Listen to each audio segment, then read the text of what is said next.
Hey there. Thank you so much for joining us for a special joint broadcast. It's a big time talker podcast and also a Zoom into Books video cast with our friends from Headline Books and also Ballast Books, the publisher of Hope in the Heartache, a journey of grace and growth with a special needs child. The author is Kelly Speck, and the show is brought to you by our friends at speakermatch.com, the world's largest online virtual speakers bureau.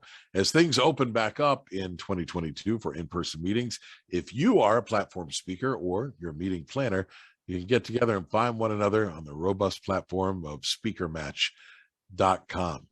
Kelly Speck never saw herself as an author. She never saw herself as anyone special, but life's circumstances has led her to release the book, Hope in the Heartache, later on this month. She is the mom of three, including Bennett, who threw her a little bit of a curveball. Kelly Speck, thanks for being here today. Thanks for having me, Burke. It's a true pleasure. So this book is about lots of things, but it primarily is about your journey with your husband, Travis, through something you didn't see coming, and that is the birth of Bennett. So take us back to your pregnancy and sort of your hopes and dreams and aspirations as to what you saw happening in the future, and then how got through a little bit of a curveball there. Yeah, definitely. Just to give you a little background, I always say my husband, Travis, and I were raised on two different hills. He was raised in the hills of Nashville, Tennessee. I was raised on Capitol Hill. My dad worked on Capitol Hill my whole life. I grew up in Northern Virginia, kind of, just was a DC suburb kid. Right. Travis and I actually met at school in college, which is in Texas, which is a whole nother story, but we ended up back in DC, starting our careers, two young professionals, dinks, double income, no kids, saving for our first house, working hard.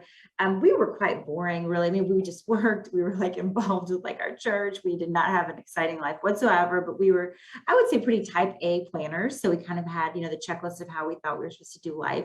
College, check. Grad school, check. Save for the first house. We were working on that. And then we found out we were pregnant with our first child, and we were so excited. And after a relatively normal pregnancy, I would say, which included, prenatal yoga, reading all the books, coming up with our birth plan, and just kind of go to every doctor's appointment, ready to go to meet this first baby. He was the first baby, the first grandchild on my side of the family, and the third on Travis' side of the family. So there's just a lot of excitement and anticipation leading up to, we found out he was going to be a boy, and we'd already named him Bennett Mitchell Speck, and we were just super excited to meet him. And it had a full-term pregnancy, and right leading up, I was about 38 weeks and 4 days. I kind of wasn't feeling good, and all the books had said that's normal right before you go into labor, be ready. And long story short, I went into labor and went to the hospital. At first, they let me labor for a little bit, and they said, you know what, the baby's really not looking that happy. I think we're going to go ahead and do C-section. And at that point, I said, sure, absolutely. We're just going to meet our little guy. And that's kind of when everything turned on a dime. Can you take me back to that time in the operating room and what the feeling was around you and when you knew things were going sideways? Right, definitely. I was laying there on the table, and Travis was at my head, and we were just, talking, and just couldn't believe this moment was happening. And then they opened me up, pulled Bennett out, and it was silence in the room. There was no crying. There was just kind of a tension you could cut with a knife immediately. And, tugs, pulls, and then all of a sudden, a nurse had Bennett wrapped in a blanket, showed us his face, and said, here's your baby, and ran out the door. And I just remember the door swinging as she left. And I thought, that's not how the books had said it was going to go. I thought I was going to hold him and skin to skin and all that good stuff. And we very quickly realized, okay, he's just being taken to the NICU. They're going to check out a few things. We didn't realize how baby coming out not crying is really not a good thing. And we didn't know at that time his APGAR scores, which are the initial numbers given to babies to determine their health, were as low as you can get. And so I don't remember much. Of course, as they got me into recovery, I think Travis was then escorted down to the NICU, which it was a smaller hospital here in DC, and one that had the best reputation for, the best experience to have your baby and maybe get a massage afterwards. But quickly they said, your baby needs to be transported to a higher level NICU immediately. he, at that point, we knew he had, his lungs were full of pneumonia. We knew that he possibly could have had, basically they were going to do a cooling treatment, which is kind of to cool him down. If there had been an oxygen depletion to his brain, that would kind of help with that situation. You know, we were so blindsided. Neither one of us had any type of medical background. We truly had no idea what was going on. But in the back of my head, I was like, oh, I have a lot of friends whose babies have had to spend a couple of days in the NICU. Okay, you know, not what I was expecting, but I had no idea the gravity of just how sick he had been born. Kelly Speck is our guest today. She's the author of her first book, Hope in the Heartache, Journey of Grief and Grace and Growth with a Special Needs Child. It's from Ballast Books. I'm a parent, and look, you have a great smile and you've got some distance between now and then, but I can't even imagine what must have been going on in your mind and your husband's mind once you realized the gravity of the situation. I don't want to put you in a bad spot, but what does that do to a mom? What does that do to your husband? Yeah. You know, that's a great question. I would say I tend to just be a glass half full type person. And and perhaps it was all the drugs I was on. I mean, you know, I was on a lot of painkillers. I would just call it a holy numbness. I did not realize how bad it was for the first, I would say, 2 days at least. But my husband tells this story. At that point, we had one car. You know, we were at this one hospital. My mom was with me. And at that point, I had a low-grade fever. They couldn't figure out, did I have some sort of infection that had passed to the baby? I mean, there were just so many questions. No doctor, no one had an answer. So they said, okay, the baby's going to this other hospital. Dad, do you want to follow the ambulance? And Travis, of course, said, well, yes. And as he left me in the hospital, not in the best of shape, you know, he hopped in his old 1995 black Toyota Camry and was following the ambulance to what would be Georgetown NICU. And he said in that moment, he knew his life would never be the same. His gut told him, I don't know what's going on, but, you know, this is a game changer. And then he got to the NICU all alone, you know, had never been to that hospital, never been to the NICU, walked in, you know, aimlessly, you know, where's my newborn son? It basically was just the worst nightmare you could ever imagine for two first-time parents. And I think we both coped in different ways, you know, in days and months and years to come. And we've each had our journey in that way. But it was definitely just, I hate to say the day of my son's birth was our worst nightmare, but it really was in every way. Everything that could have gone wrong went wrong. And by the way, the book comes out at the end of May. If you would like a personalized copy of the book and you'd like to get it in advance of the mass release at the end of the month, you can go to hopeintheheartache.com, and a portion of the book's proceeds will be donated to Jill's House. What is Jill's House? I'm so glad you asked. Jill's House is a not-for-profit very near and dear to our heart. It's actually located here in the DC area in Northern Virginia, right outside of Washington, D.C. And it is a respite home for kids with disabilities. They do both daytime and overnight and weekend respite for kids with all sorts of disabilities. And they accept anyone and everyone, regardless on race, religion, socioeconomic status. And their whole goal is to love on these kids, but also to support the families, both, you know, single moms, married parents, typical siblings who just need a little bit of time and attention. It's just been really a game changer in our family's journey. And we have partnered with them in many ways, and just really love them and really feel passionate about their call, because actually we learned in the NICU as they later on in our story, which you can read about, but, you know, we basically were told, you know, the divorce rate is extremely high for Sure. Parents with any type of child with a disability. So do your best to not be one of the statistics. You know, I think it's between 80 and 90%. And so to us, Jill's House is just, you know, one of the many amazing not-for-profits who kind of walk alongside and journey with families, you know, during, you know, no road of parenthood is easy. Obviously, we all know that. We have two now typical, quote unquote, typical kids, whatever that means. And, you know, parenthood is never easy for anybody, but obviously parents with kids with disabilities just have extra complexities that can really take a toll.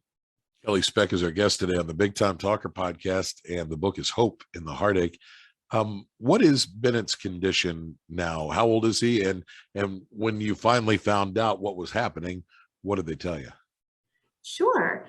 So basically, Bennett lived when he should have died, and that is all chronicled in the book. And when he lived, we were beyond elated and so happy. And they said, "Hey, we need to do an MRI just to make sure, he had been intubated at that point, breathing tube for 40 days, and we're just gonna take a look at his brain, before we extubate him." And we were like, absolutely. And so when they extubated, or when they did the MRI, they actually found out that he had experienced a significant oxygen depletion the last day of life support that he was on. And that is all detailed out in our book. And so we had the joy of he's alive. And then we were smacked with, and he has significant brain damage, a quadriplegic cerebral palsy diagnosis is what we were to expect. They felt like his left side was more compromised than his right. He might be able to talk, he might be able to walk, wait and see, kids are resilient, do all those therapies is kind of what we were just, released into the world to do. And so we gave it our best shot there, especially for, early intervention is always so key, as many parents know. And so we did lots and lots of physical therapy and PT and OT and speech. And Bennett's now 14, he'll be 15 this August. And I would just say he is a happy dude who loves the Wiggles. Anyone who's ever watched the Wiggles, they're a musical delight. But he spends his days sitting in a wheelchair. He cannot sit, stand, or walk on his own independently. He is fed 100% via G-tube, so he cannot eat by mouth just due to too many aspirations and pneumonias, and we were trying to get that going. He's nonverbal, but he can definitely smile or scream. So he's figured out his ways to communicate, even though he doesn't necessarily have words. And he's one of the greatest gifts we've ever been given. He's just has shifted our perspective on everything. And we were 29 years old when he was born, so we were baptized by fire into parenthood, and just everything we thought we would be working towards life, took a major diversion and major turn. And at that point we were devastated, but we honestly didn't know. He's the best perspective we've ever been given, because it's really changed everything about the way we live our lives professionally, but even just as parents to our other two kids. What an uplifting story, especially as we head into Mother's Day. And as you said, you're the mother of 3 kids. I'm curious, just from a sort of a logistical standpoint, what are some of the big obstacles that come with having a kid like Bennett, who you said is confined to a wheelchair, 24/7, very limited communication ability? What are the obstacles day to day that you guys have to overcome? Sure. And I think those, they are constantly ebbing and flowing as we speak. But, when our younger 2 kids, so Bennett was the big brother. So when he was 3, we had our second child. And then when he was 5, we had our baby girl. So basically we have 2 boys and a girl.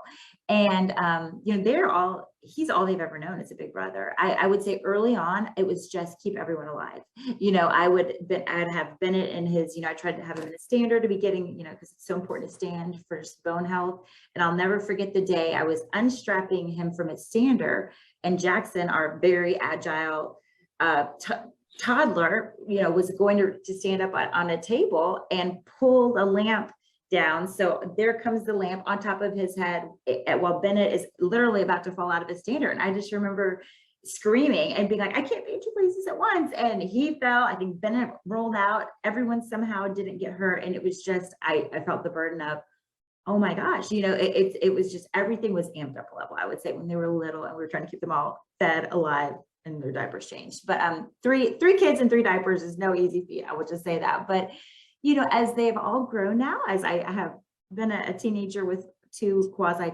tweens, they're now, our daughter's 9 and our son is 11. Right. It's a lot more of the emotional stuff of just, Bennett is a homebody and likes to be home, and he's a man who likes his routines. I won't paint a broad brush, but I think a lot of men like their home and their routines. And What are you saying? What are you saying? I'm not insinuating anything, but he likes what he likes. And, the other 2 have very active lives with sports and activities and school and friends. And so we're in a whole new world of just trying to gently figure out the new dance of how do we honor Bennett with, a lot of times that means staying home and having someone sit with him, and let the other 2 see the world, experience life and relationships, and just the beauty that life has to hold for them. And so some weeks we get it great and everyone's thriving, and other weeks everyone's crying. And embarrassed that Bennett was screaming at the basketball game, or, we had to leave the restaurant early because Bennett, wanted to go home. And so stuff like that is not easy. And we would never, ever, ever try and portray that we have this figured out, or that everything's great. It's all tied up with a red bow now. It's definitely challenging. And that's where we just hope we can be an encouragement and support to other families that they're not alone, and that even in the hard moments, there is hope. We've always felt that and known that, and even still joy,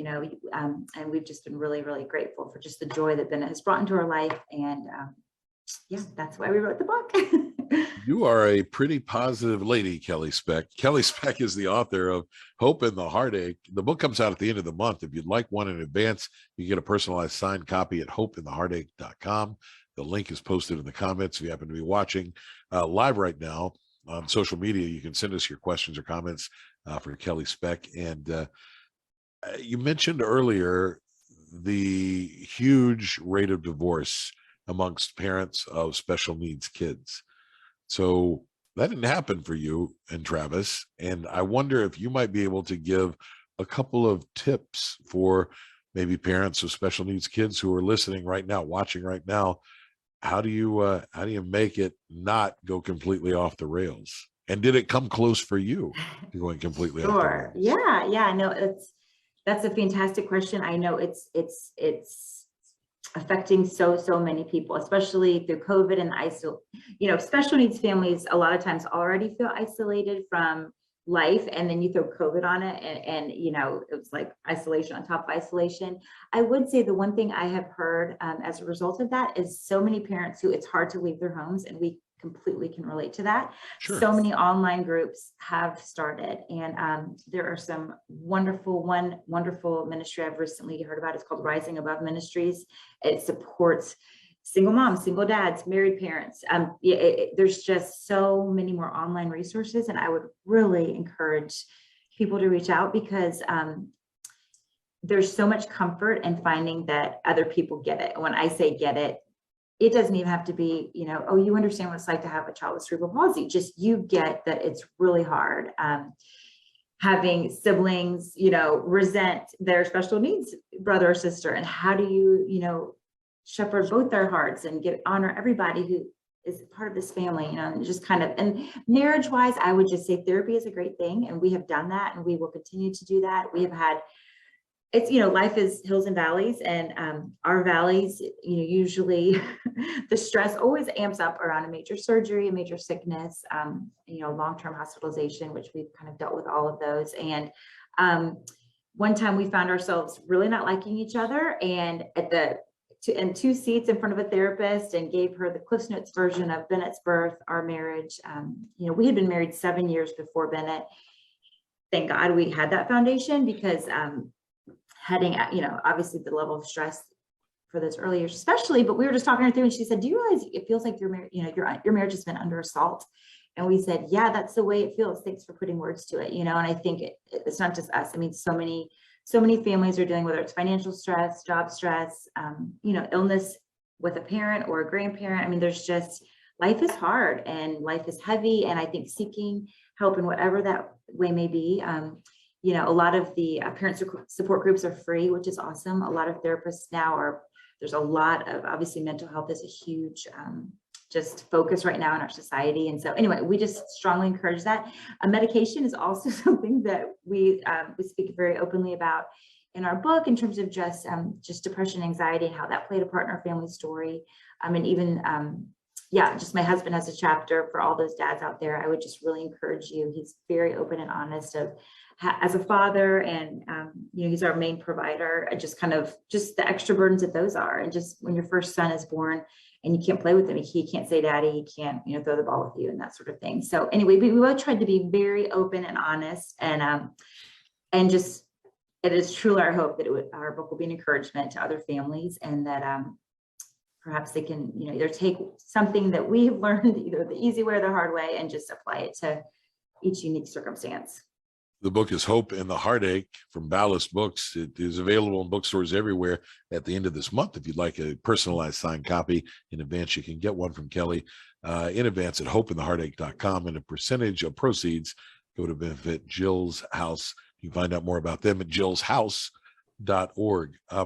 I know from talking to you prior to this interview that faith has played an important part in your journey. And I wonder, as I talk to you, and you're so positive and you smile easily and you laugh about some of the things that happen, and how can you not?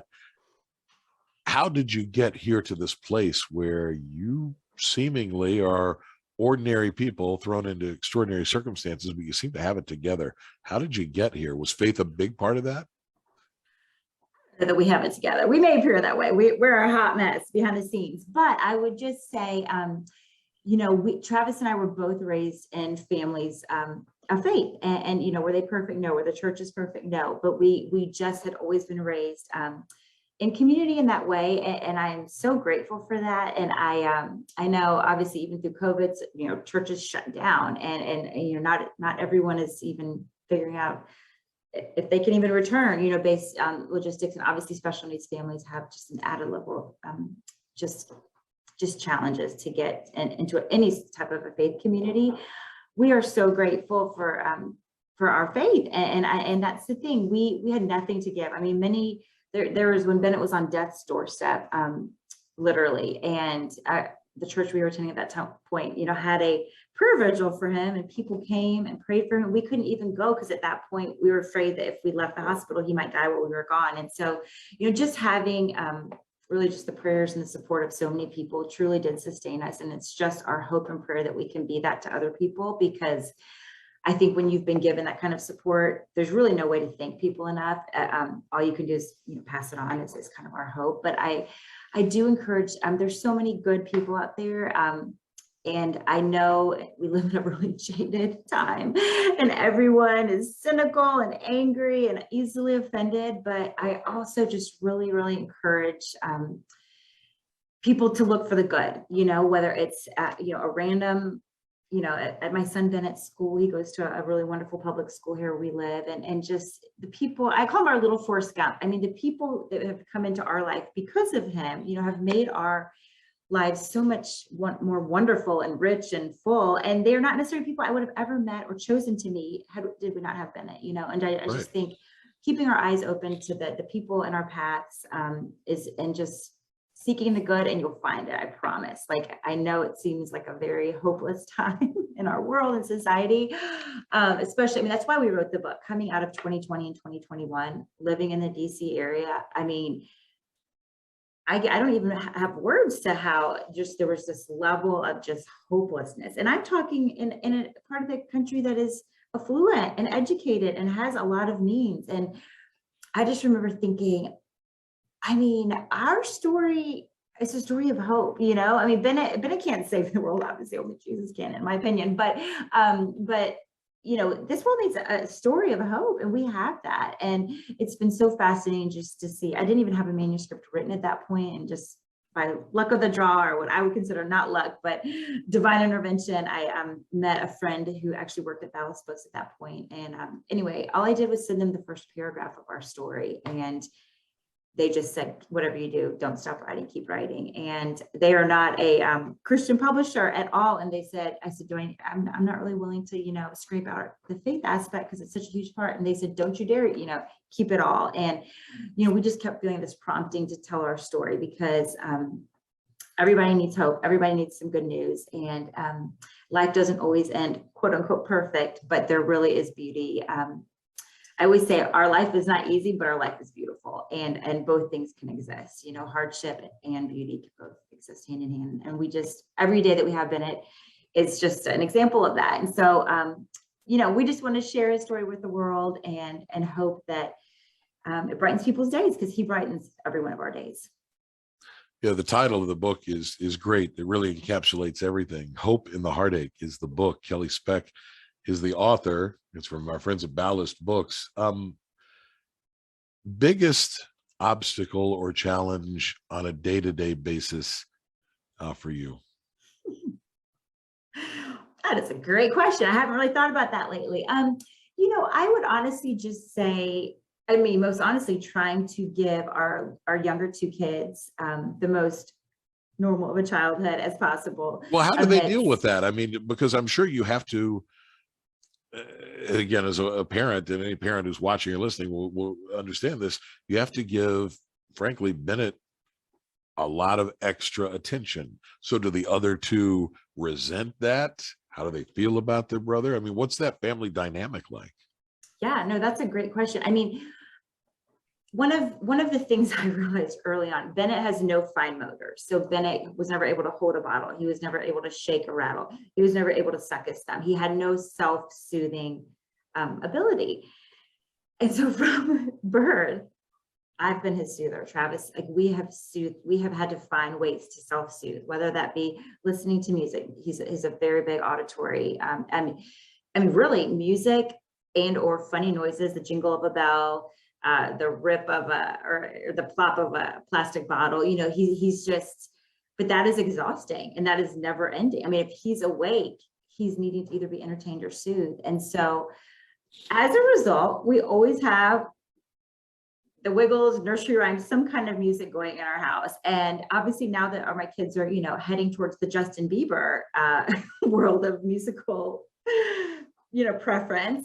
Yeah, they're like, do we have to listen to this? And I'm like, yes, because guess what? Like if you don't want to listen to this, you can go get on your iPad, you can go hop on the TV and watch something else. You can, you know, go outside and shoot basketball. Like this is his one happy thing and we're not taking it away. And to be honest, they get it. Like, I mean, like I said, he's the oldest, he's all they've ever known. But, you know, as they mature, they are realizing, you know, as preschoolers, I'd have preschoolers running through my house, their friends, and I love the innocence of young preschoolers because they'd say, why can't Bennett walk? Why can't Bennett talk? Why is he watching that? You know, and just the most innocent, pure questions. Sure. And at that point in my motherhood, I'm like, I better walk the walk. And I bet, you know, it's one thing to just say, oh, you know, and so I said, well, he was born really sick. You know, his brain got hurt, but guess what? He loves this and he loves that.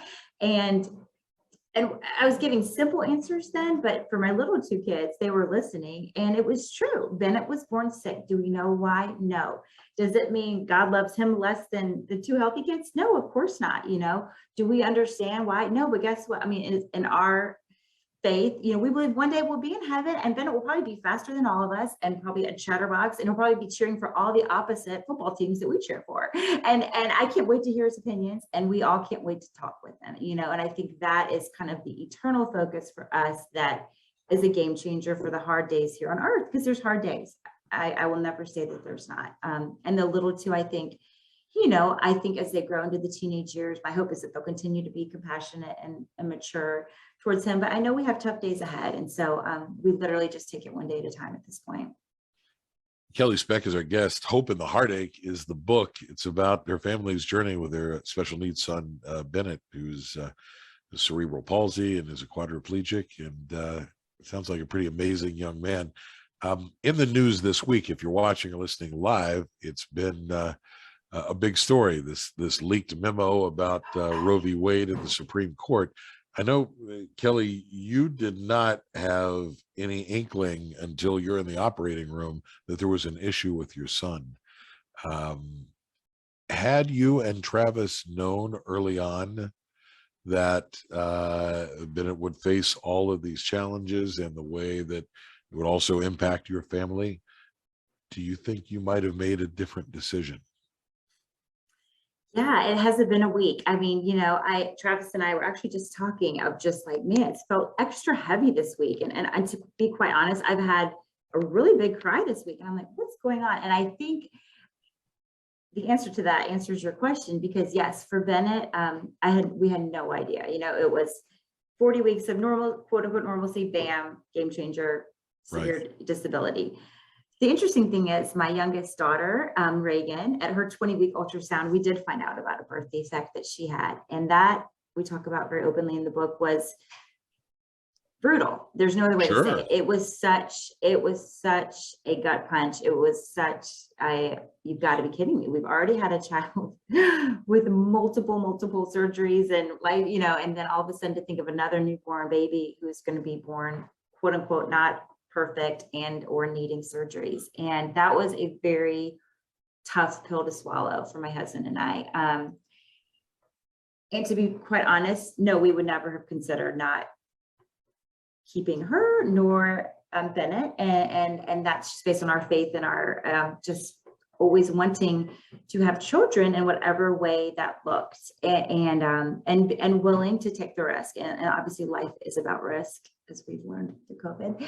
And so I just would say, even though we were super, super type A control freaks in our young professional previous life, and we probably still are. I mean, people who met us today would be like, oh, you're really not that laid back. But I think, at the age of 29, when Bennett was born, we thought we had all the control. We quickly learned you have no control. Yeah, that's right. I mean, you maybe have control over what you eat for breakfast this morning, but like you are, this is not about, life is not about you. And number two, there's really nothing you can do, to make your child breathe or not breathe.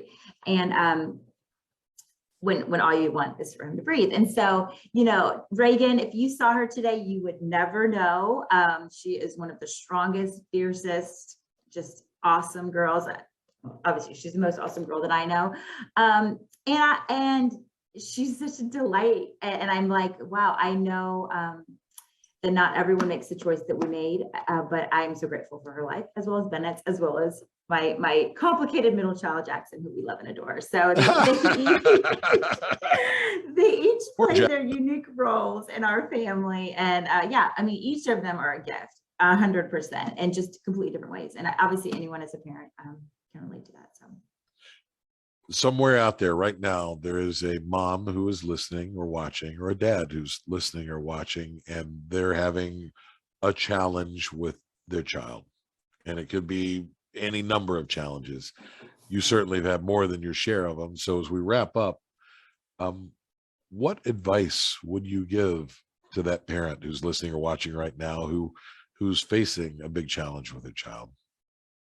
Yeah, I'm so glad you asked that, Burke, because I can actually speak to this because I literally was just on the phone with a sobbing mom about 2 weeks ago, a complete stranger. I have a dear friend here in the DC area who has a colleague in Colorado, and she just said, would you please talk to this mom? She just got a diagnosis and she's devastated. And I said, absolutely. And so